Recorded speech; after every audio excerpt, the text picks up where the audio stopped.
O texto de hoje, eu pensei na verdade, eu estava pensando o dia todo, né? O que eu falaria hoje. Eu confesso que hoje é um dia ruim, né? É um dia, eu não sei para vocês, mas passei um dia ruim. Eu acho que muitas pessoas no Brasil, já em meio a essa pandemia que nós estamos vivendo, mais de 400 mil mortes, fora a subnotificação. Todos nós conhecemos pessoas que se foram. Algumas pessoas aqui provavelmente perderam pessoas muito próximas. E aí ontem nós tivemos a notícia da morte do Paulo Gustavo, que era uma pessoa querida, né?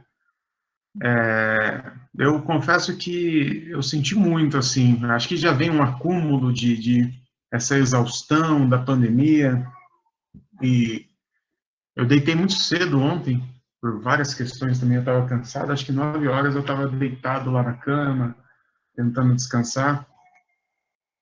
Quando foi lá pela meia-noite que eu abri o celular e vi a notícia, ainda falei para a Karina e nós dois assim ficamos mal, choramos juntos na cama com a notícia da morte desse querido ator. E tem todo um contexto, né, um cansaço de tudo que nós estamos vivendo, uma revolta porque não só ele, mas todas as pessoas que estão morrendo, todas as pessoas que morreram hoje, todas as pessoas que morreram ontem, já não era mais para estarmos morrendo, né? Já tem uma vacina e estamos morrendo de graça, praticamente, por algo que já deveria estar sendo vencido. Então há uma revolta que me parece que quando uma pessoa mais querida, conhecida, um ícone, se vai, parece que a gente canaliza essa revolta, né? Então talvez por isso que eu particularmente senti bastante, fiquei bastante chateado. Eu acho que a última pessoa conhecida, assim, o último famoso que eu cheguei a chorar com a morte foi quando morreu o Chorão do Charlie Brown, há muitos anos já. Mas, enfim, e junto de tudo isso, pessoal, a gente vai lendo comentários na internet que, primeiro, é difícil de acreditar que um ser humano seja capaz de dizer coisas que estão dizendo sobre não só o Paulo Gustavo, como eu estou dizendo aqui, eu quero que todos entendam também, que nós estamos usando a figura do Paulo Gustavo por ser um ícone, né? Por ser uma pessoa que está na mídia, mas assim, cara, são tantas pessoas que passam por isso, mas são tantas pessoas falando absurdos da morte dele, por ele ser um homem gay, casado, com filhos lindos, uma família linda, mas as pessoas falando absurdos que é difícil acreditar que um ser humano seja capaz de fazer esses tipos de comentários dentro desse contexto, num contexto de doença e ontem à noite num contexto de morte, de perda. E por um segundo momento, é mais difícil acreditar ainda que são pessoas que se dizem cristãs, que se dizem discípulos do Cristo, aquele que revolucionou a história da humanidade por causa do amor. A pregação de Jesus, ela é um espanto, ela é um absurdo, ela é um negócio completamente absurdo, porque Jesus trouxe uma informação, ele trouxe uma pregação que não havia na história da humanidade. Nós já tínhamos uma humanidade estruturada, nós já tínhamos toda a base da filosofia estruturada, toda a ética oriental, estava tudo já muito bem estruturado, mas Jesus ele vem com uma novidade, e essa novidade é o amor. E, cara, e 2000 anos depois, as pessoas que se dizem cristãs estão comemorando a morte dele, e não só dele, né? Como eu digo, como eu já disse e repito, usamos ele aqui por ser um ícone, né? Mas você conhece pessoas que não podem ver um ímpio, entre aspas, entre 28 aspas aqui, por favor, tá? Um ímpio sofrendo, morrendo, que o abençoado já me vem e diz, mas está vendo? Olha só, também era um ímpio, mas também ela era gay, mas também fez piada com a Bíblia. Olha, gente, coisas revoltantes, revoltantes ao extremo. Eu estou num ponto assim que se alguém fala um negócio desse para mim, assim, na minha presença, no estado de nervo que eu estou, assim, o negócio ficaria feio. Eu sairia da bênção, como diriam alguns. Eu acho que eu entraria na carne e, meu Deus do céu. Mas, enfim, diante de todo esse contexto, eu lembrei desse capítulo 15 do Evangelho de Lucas,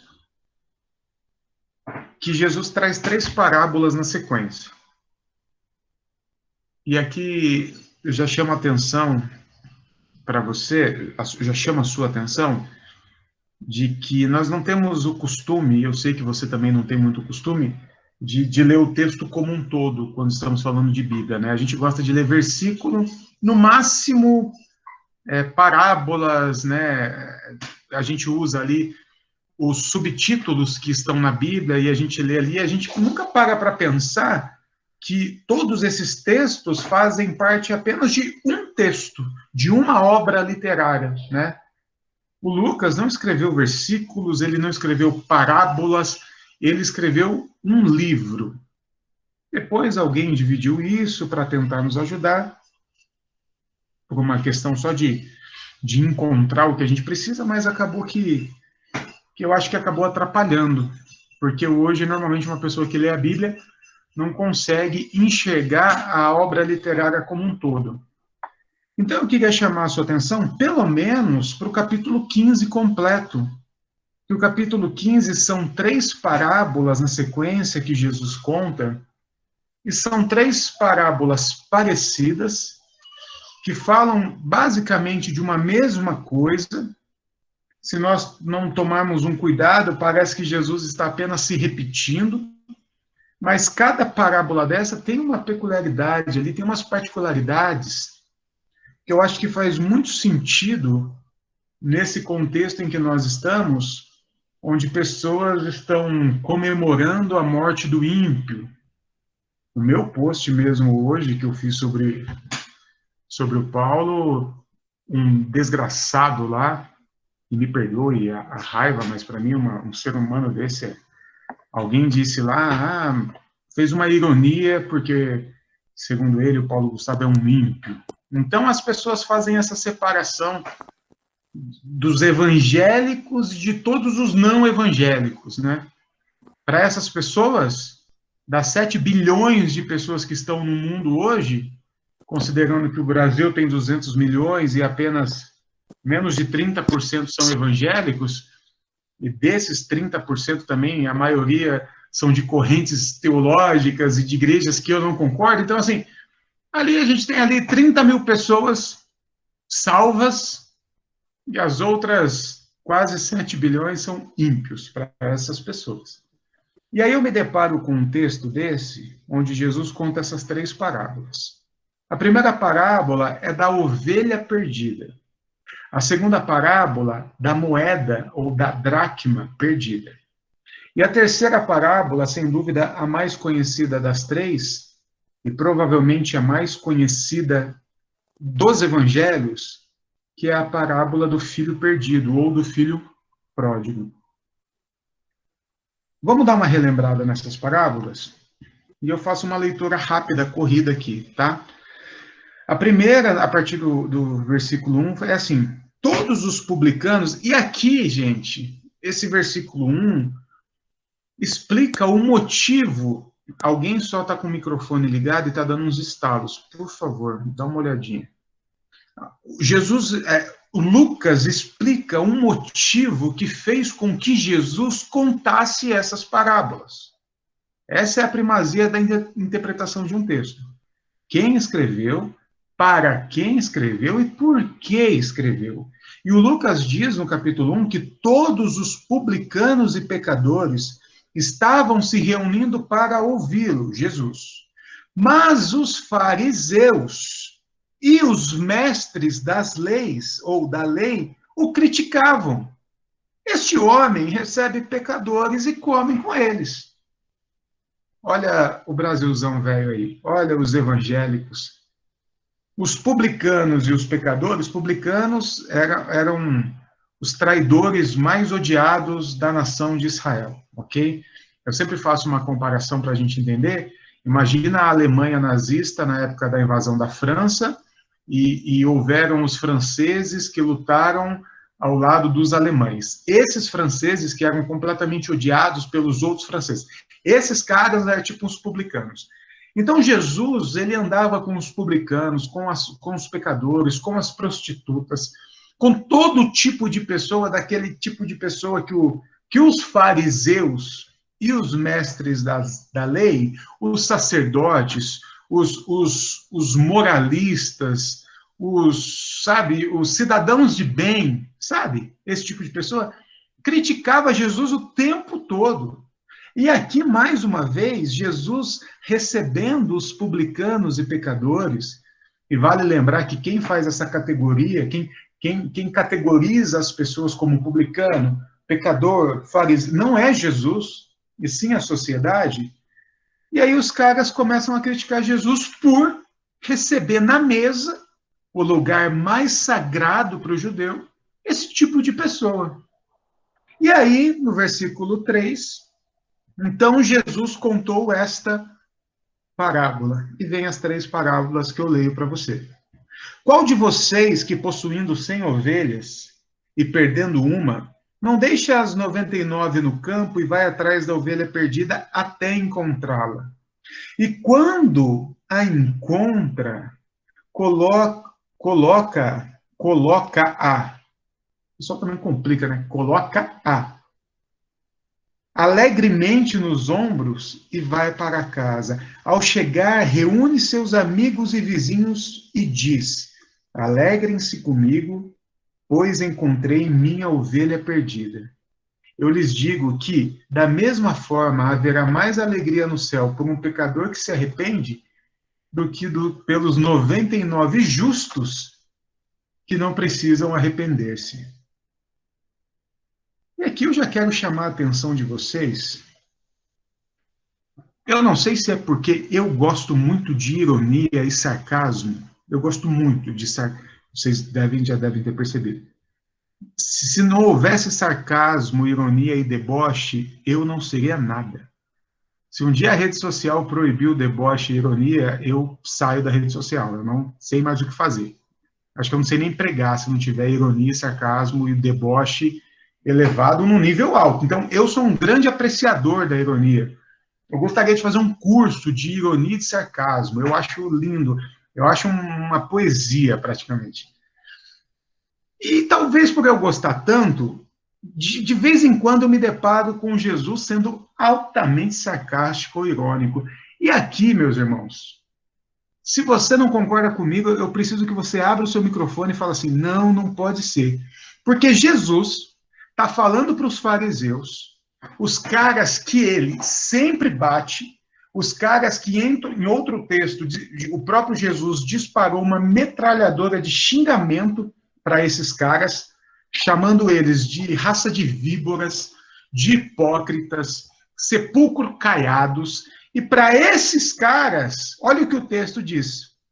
Eu lhe digo que da mesma forma haverá mais alegria no céu por um pecador que se arrepende do que pelos 99 justos que não precisam se arrepender.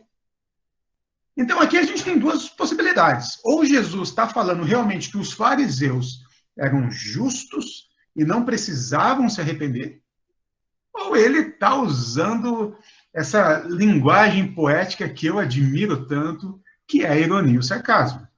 Jesus está sendo irônico.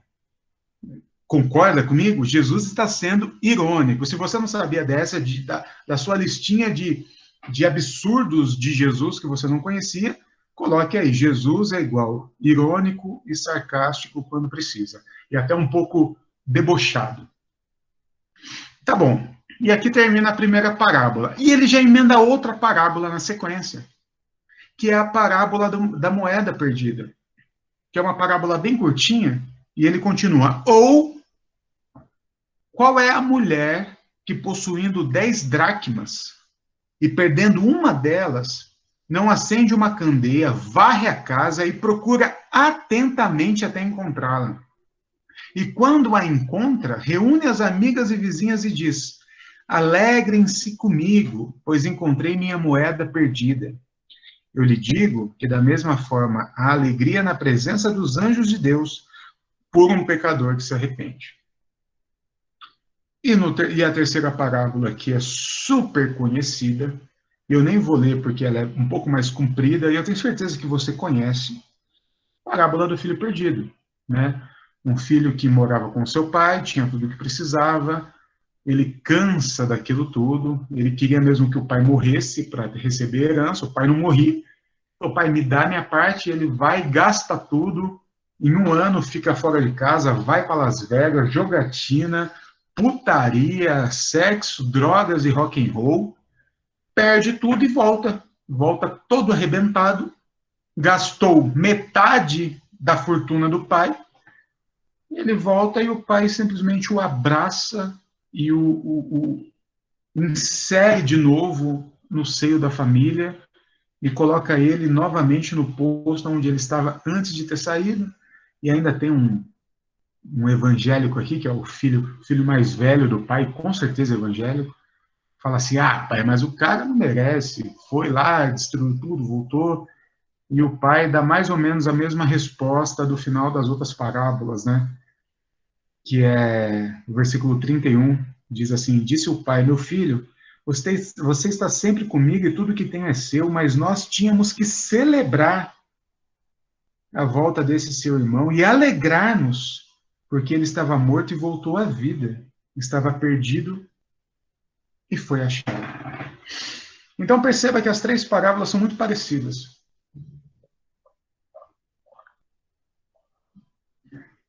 Mas eu entendo que cada uma tem um traço que traz algumas particularidades que eu queria chamar a sua atenção. A primeira, a da ovelha perdida, ela é um absurdo. Jesus contando essa história aqui não faz o menor sentido. É uma história sem pé, sem cabeça. Porque, veja comigo, o cara tem 100 ovelhas, ok? As ovelhas estão nos campos. E aí você já descobre desculpa, eu vou matar você que é evangélico desde pequenininho como eu, você com certeza conhece aquela música que é... Eita, como que é a música das ovelhas perdidas, gente? Alguém abre o microfone e Sem canta para mim. ovelhas? Sem ovelhas. Isso, mas como que é a música, Thaís? Canta Eram aí, Thaís, sem dê um tostão da ovelhas, sua voz presas para no nós. Eram aprisco. 100 É ovelhas, isso. presas Isso aí, ó. Eram 100 ovelhas. Meu Deus, a você mãe de te crente agora. cuidou. Isso. Olha, deu até uma nostalgia aqui. Isso aí. Ótimo. Obrigado, obrigado. Acho que foi a Adele que canta, obrigado. A Thaís declamou a música, ela não quis mostrar a sua... Thaís canta, toca o ukulele, são dons que estão aqui escondidos. Mas olha só, a música está errada.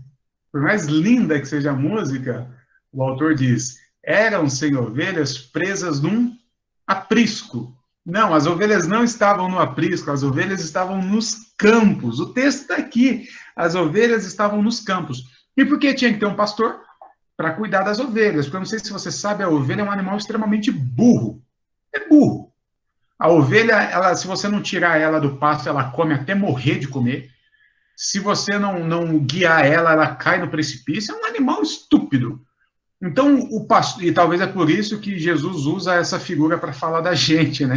Sintam-se abraçados pelo, na Bíblia, pelo amor na minha Bíblia está cristão. dizendo que Oi? olha, no meu, deixa eu falar, assim, na minha Bíblia está dizendo que as 100 ovelhas estavam no deserto e não no campo. é uma questão de tradução, Alice. É uma questão de tradução. Mas ovelha não ficava em deserto, tá? Então, é uma tradução equivocada da sua Bíblia. Mas, assim, depois a gente abre para a gente pensar em algumas questões. Deixa eu concluir aqui, senão eu me perco no raciocínio. As ovelhas ficavam nos campos. Então, o autor da música, ele achou tão absurdo também a parábola de Jesus que ele deu uma melhoradinha. Mas não. Jesus quis trazer uma história absurda para mostrar o absurdo da ideia dele. O pastor, ele deixou 99 ovelhas no campo. Essas ovelhas poderiam se perder, poderiam ser atacadas por lobos, poderiam ser roubadas pelos ladrões, poderiam morrer de comer, porque ela não sabe parar.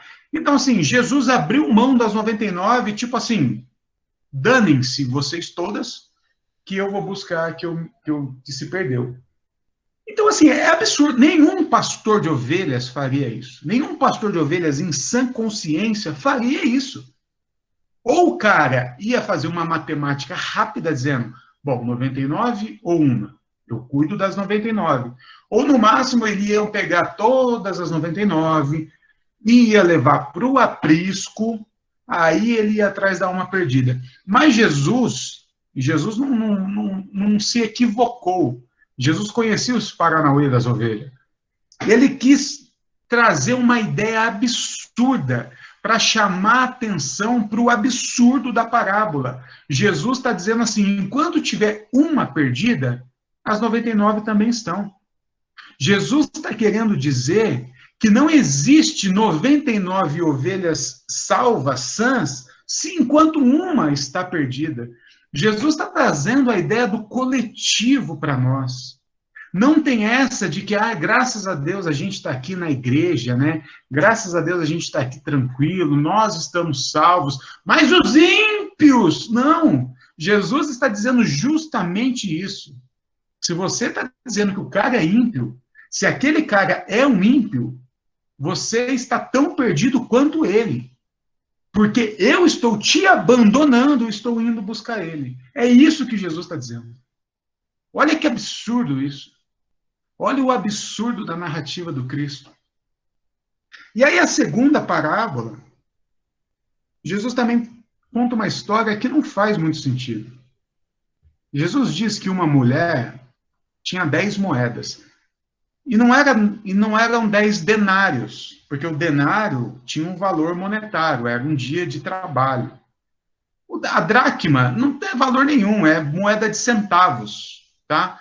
Imagina você com 10 moedas de 10 centavos cada uma. E aí você perde uma delas. Você tinha R$1, você ia comprar pão mais tarde, 10 moedinhas de 10 centavos, você perdeu uma. Pô, perdeu uma. Perdeu.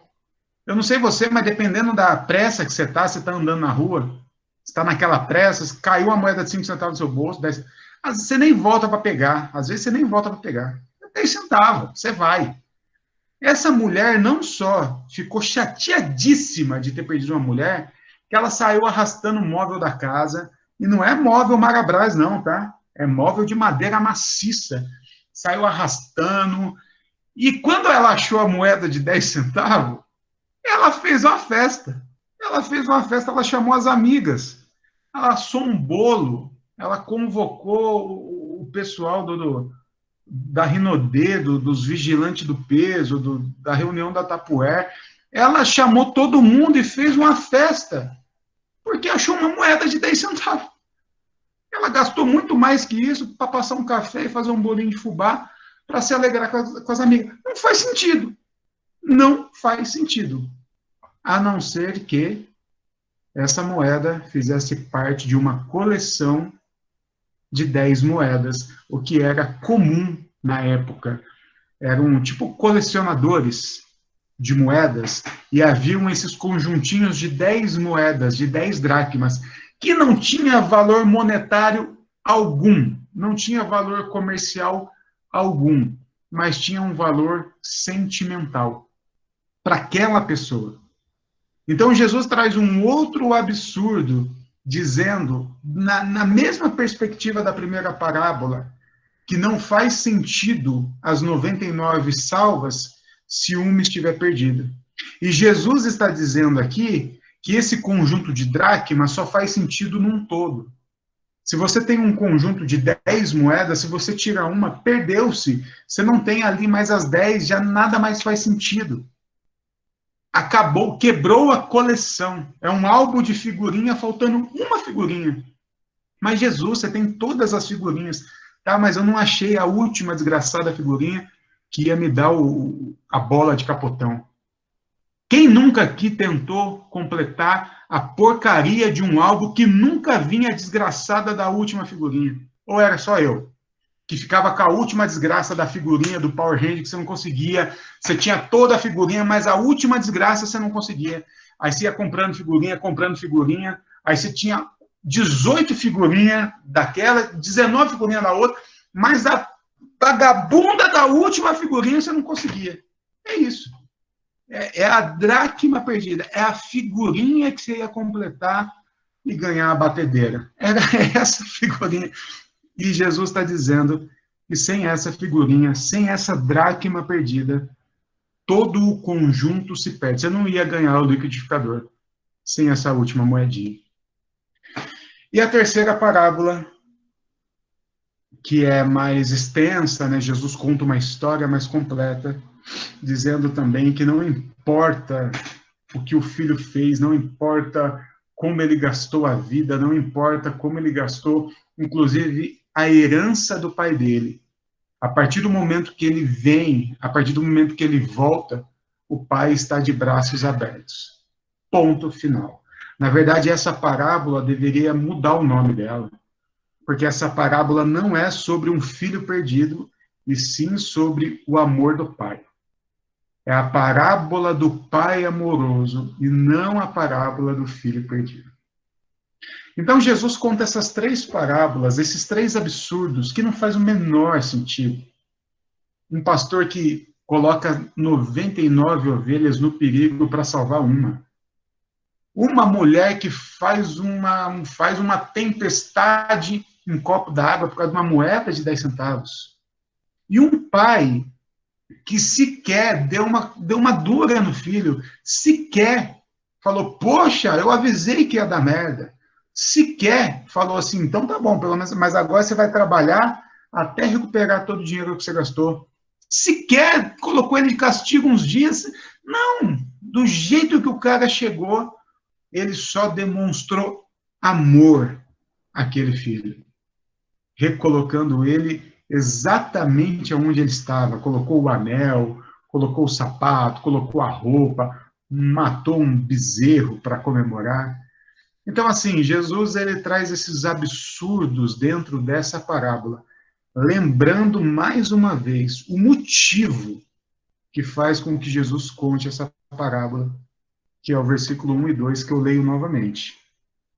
Todos os publicanos e pecadores, todas as pessoas mais odiadas pela sociedade, todas as pessoas que eram segregadas por uma moralidade religiosa, todas as pessoas que não faziam parte da família tradicional brasileira, todas as pessoas que não eram consideradas cidadãs de bem, essas pessoas estavam se reunindo para ouvir Jesus. Mas os pastores e os evangélicos, aqueles que manjam todo de Bíblia, mais os que estão nos cultos de terça, quinta e domingo, mais os que dão dízimo direitinho, mais aqueles que são tudo retinho, bonitinho, diziam, este homem, já não é nem Jesus mais, é este homem, recebe pecadores como eles. Então, meus irmãos, eu acredito que ninguém aqui tenha dúvida disso. Mas eu preciso dizer, eu preciso externalizar, não sei a palavra, tornar externo. É óbvio que ninguém morre por castigo de Deus. É óbvio que o Paulo, ou qualquer outro, não morreu porque fez piada com a Bíblia, não morreu porque era gay, não morreu porque, pelo amor de Deus, cara, pelo amor de Deus, Se tem alguém aqui que acredita realmente nesse Deus, a minha dica para você é pare de servir esse Deus, mano, porque eu não serviria a ele. Se eu acreditasse num Deus que castiga uma pessoa porque essa pessoa não se enquadrou num sistema moral que o próprio Deus criou, né? Deus dita as regras e quem não faz parte dessas regras, então morra. Se você acredita nesse Deus, mano, eu falo por mim, tá? Se eu acreditasse nesse Deus, eu me rebelaria contra esse Deus. Além de não servi-lo, eu ia causar uma rebelião. Eu ia ser o primeiro numa rebelião contra esse ser sádico. Mas graças a Deus, Deus não é assim. Até porque, como disse a autora de Hebreus, no capítulo 1 lá, Jesus, ele é a expressão exata do caráter de Deus. E Jesus aqui para nós, diante dessa indagação, diante desses questionamentos sobre esses pecadores, Jesus conta esses 3 absurdos, essas 3 parábolas, para dizer que não existe ímpio e não ímpio. Não existe salvo e não salvo. Não existe aqueles que estão no caminho da luz e aqueles que estão nas trevas. Porque enquanto um estiver perdido, todos estão perdidos. Porque Jesus, e aqui talvez eu acabe com toda a imagem que você tem sobre você mesmo perante Jesus, mas Jesus ele não veio te salvar. Jesus não veio me salvar. Jesus não veio aqui por causa do Berloff, ou por causa da Thaís, ou por causa de qualquer... Jesus veio por causa da humanidade.